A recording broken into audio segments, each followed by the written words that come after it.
bingung manah kula dereng ngantos kula wangsulan dhateng Kakang Mas. Menika wonten panglamar kali. Inggih menika Samba kaliyan anak kula Lesmana. Wah. Ora pati Yugawana. Prayogane kene wae. Bocah telu iki digu. Kon perang. Sapa sing unggul ya kuwi sing menang garwa Cenakawati. Prayo mekaten Kakang Mas. Pripalunggu pripaduka namung anderek dawuh paduka. Ngger anakku tetelu. Mara diage papanoe kalun-alun. Sapa sing unggul jurite ya kuwi sing menang garwa anakku Cenakawati.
Dimas Antasena.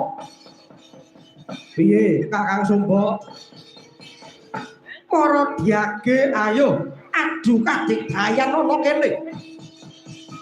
Antarane aku lan kowe sapa sing unggul jurite? Walah Kang. Yen pancen kowe sir tenan karo Cenakawati, wis kono diage pan. Aku ora arep dadi pepalang. Timbang aku gelut karo sedulur, luwung aku wae sing ngalah. Aku ora entuk Cenakawati ra apa-apa, Kang. Isa akeh wong wadon liya. Rapa paedahe aku entuk Cenakawati. Ning nyatane gawe larane atimu, Kang. Antasena. Aja gumendhong kowe. Apa mbok kira aku wedi karo kowe? Anggep apa wae ngremehke Samba? Ora kok ngremehke. Aku mung moh kerah karo sedulur wae kok, Kang. Lah yen kowe ora gelem perang, lak padha wae kowe ngremehke karo Samba. Yen pancen lanang tenan ayo dijajal ana kene. Lah yen kowe ora gelem, oh iya.